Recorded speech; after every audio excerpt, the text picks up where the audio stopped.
what happened was something that nobody thought could happen. She did not have one single friend that knew she was depressed. Not one. Not her best friend. She had never told anybody, any of her friends. So it was shocking, to say the least. So the story's going to be different. And I teach health, and so I felt like I kind of definitely know about depression, but as far as suicide, I kind of knew the stereotypical stuff of what somebody that's suicidal, the red flags, and she didn't have those. She was a kid that just was going through a hard time, and that I knew depression was coming on, and I thought that's what we were dealing with. But I want to start just by telling you about Grace. I just have to, so you kind of get the picture. She was absolutely amazing. She was kind beyond what I have ever seen in anybody. She's creative. She loved animals. She loved nature. She loved her friends and family.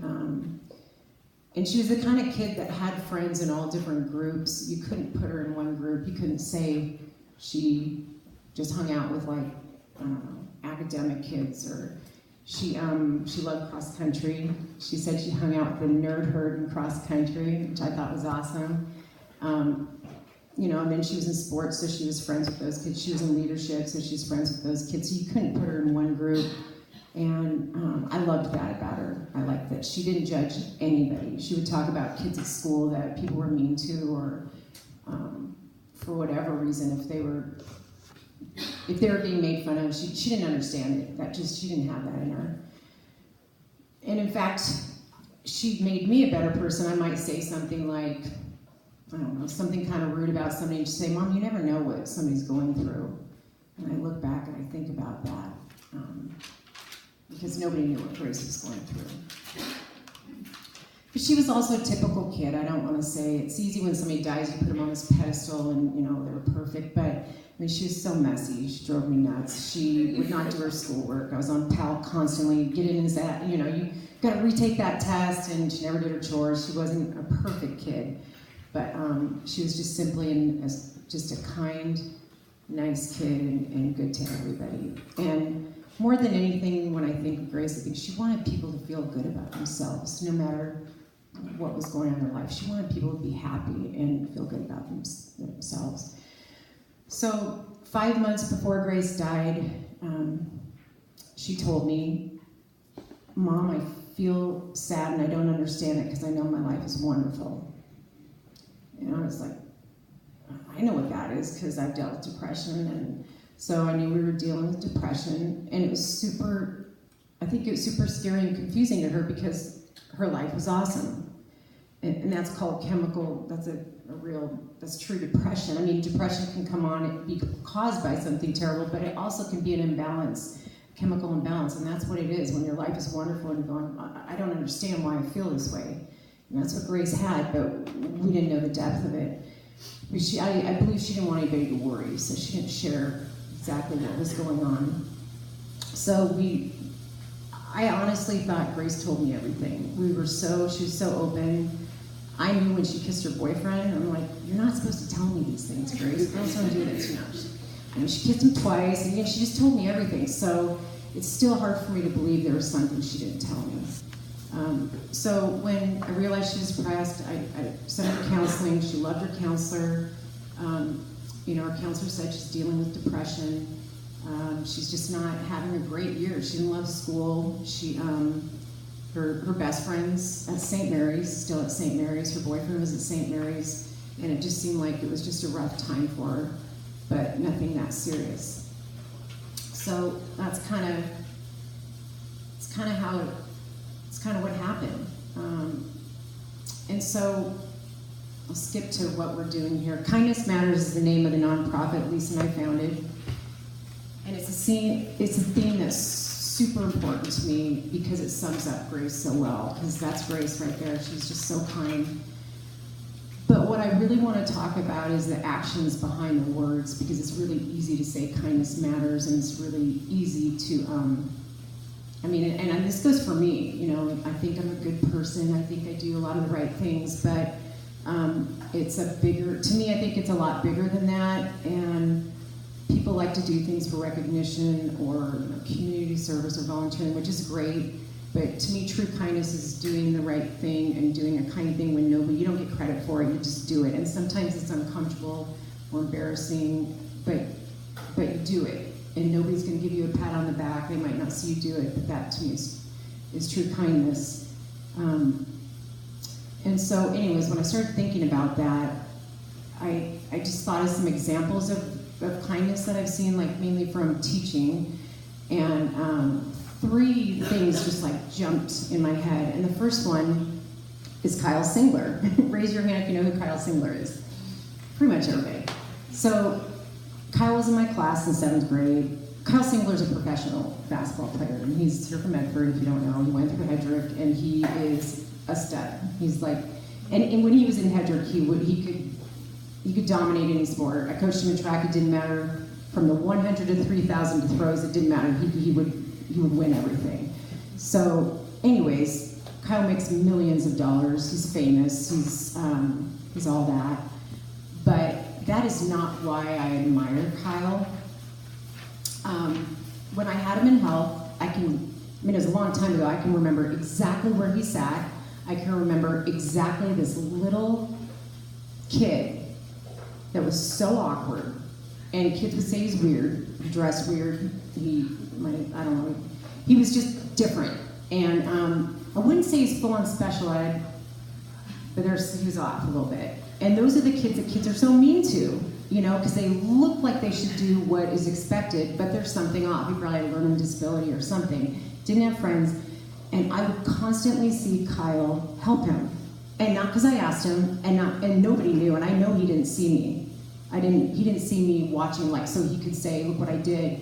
But he constantly had this kid's back, and he was helping him. He couldn't get stuff in class, and he would guide him. And when I think of Kyle Singler, I don't think of the millions he makes or, his basketball career. I just think he is good to the core.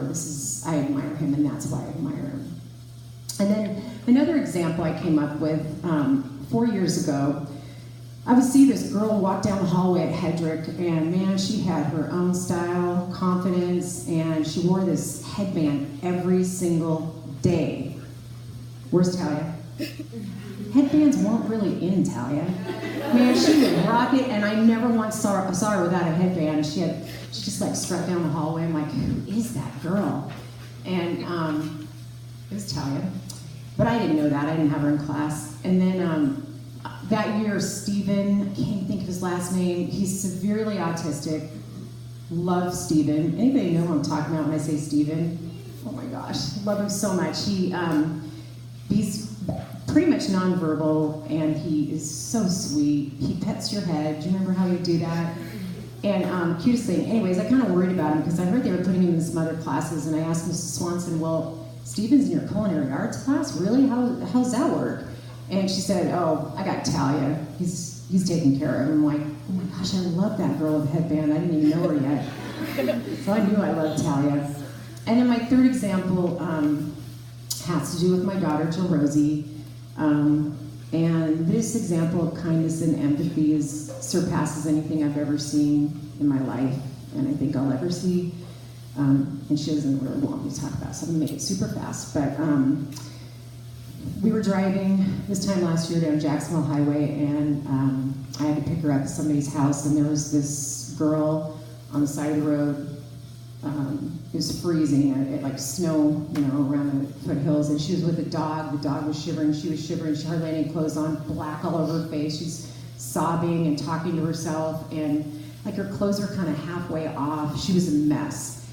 And I clearly saw her, and I knew something was wrong, and I saw a car pull over and start talking to her. And in my heart, I knew I should stop. I knew that was the right thing, but I told myself, it's okay, somebody stopped. And I kept going. I picked up Jill Rosie, and then we drove back by, and she was still there, and a different car was there. And I knew I should stop. I know that's the right thing to do. And I didn't, and Josie said, Mom, stop. I said, but honey, somebody's there, they're gonna help her. She said, no, Mom, stop, you have to turn around. And so I did, and I was ashamed of myself for, thinking somebody else has it. And I think that's what people do, somebody else has it. And it's a good thing we went back, because that person left. I think people kept stopping stopping, but then they wanted to go on with their day.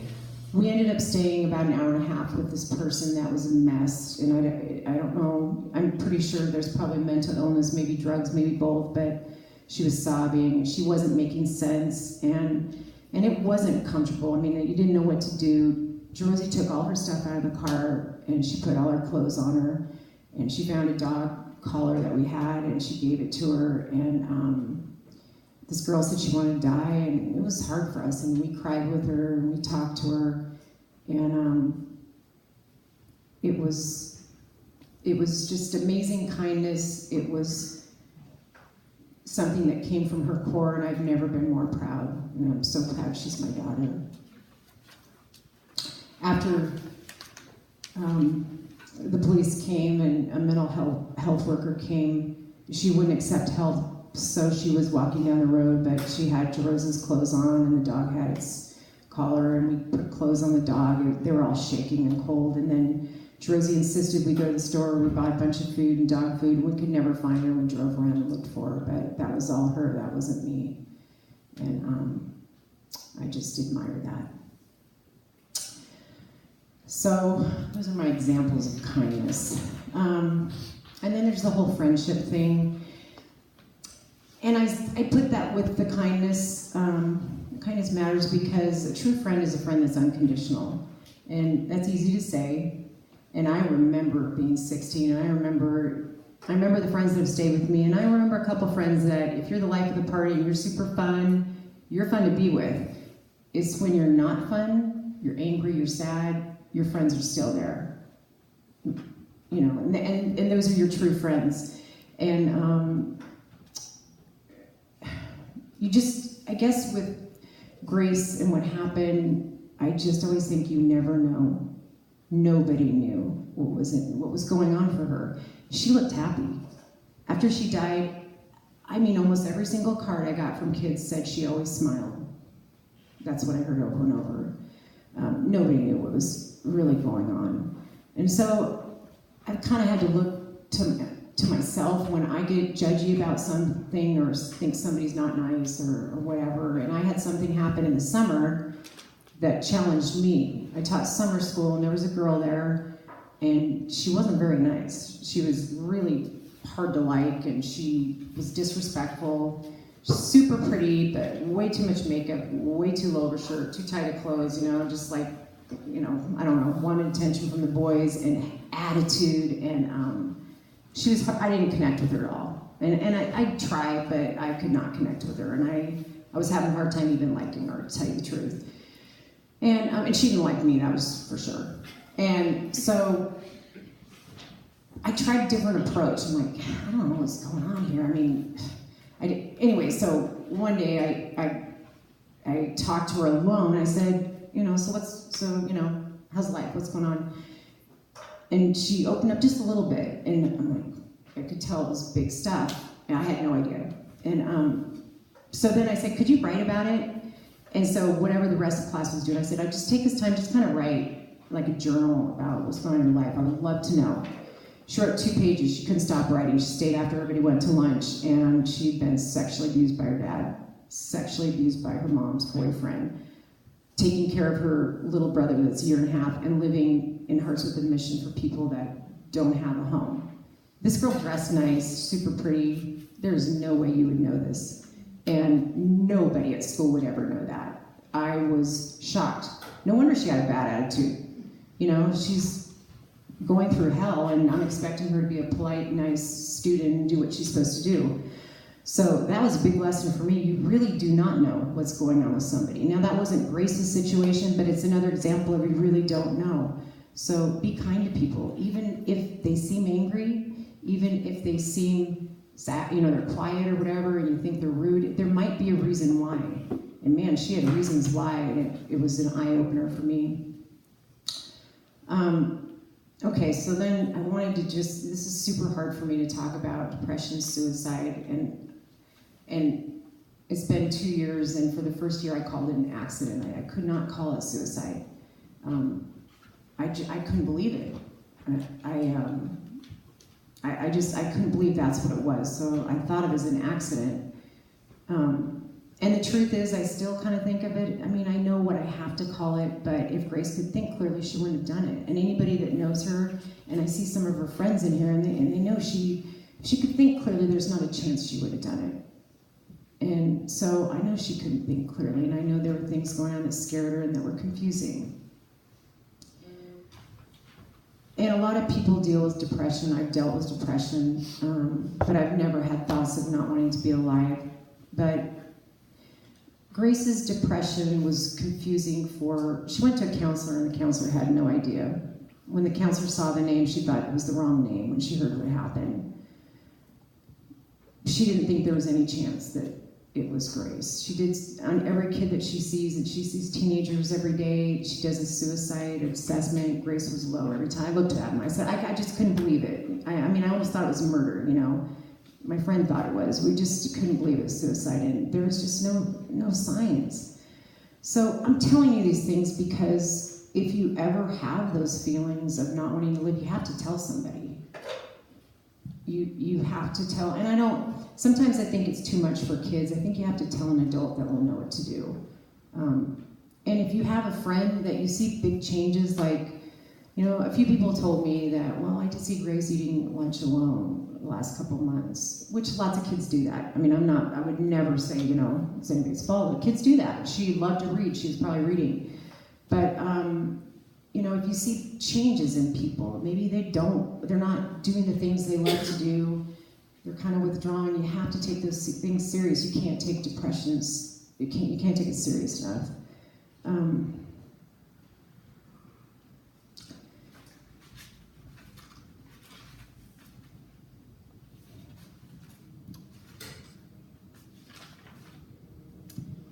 With Grace, I'll say one more thing about that.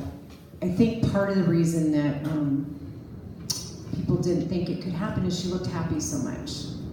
And I do think some of it was an act, but also I think she had true joy and happiness a lot of the time. So her depression was really intermittent, and it was confusing because when you saw somebody having fun, and I mean, the week before she said it was the best day of her life. She went shopping with her boyfriend and out to lunch. So it was just so fun. So it was hard to believe that something like this could happen. And then I think of impulsiveness of 15-year-olds. They just can't think. Depression, or suicide's a permanent solution to a temporary problem, and then everybody else is left with it.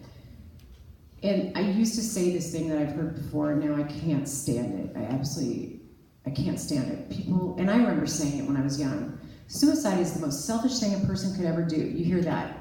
Well, you're not going to be anybody less selfish than Grace. So it's, you know, it's a disease. To have depression is like having diabetes, and people just don't look at it that way because they're ashamed or they're confused. And Grace didn't. She was probably ashamed, confused, and scared. But it, you know, if we had known, if we only had a second chance, we'd do anything. And so that's why I feel like I got to talk about it, because I don't want to hear about this happening to anybody else. Okay, the last thing is super hard for me to talk about, and it's faith. This is tough because, if I'm honest, I haven't had this unwavering faith in God. And I think part of it is I didn't grow up with it. I didn't grow up with it's not that I didn't believe in God, I just didn't grow up with a strong foundation of faith.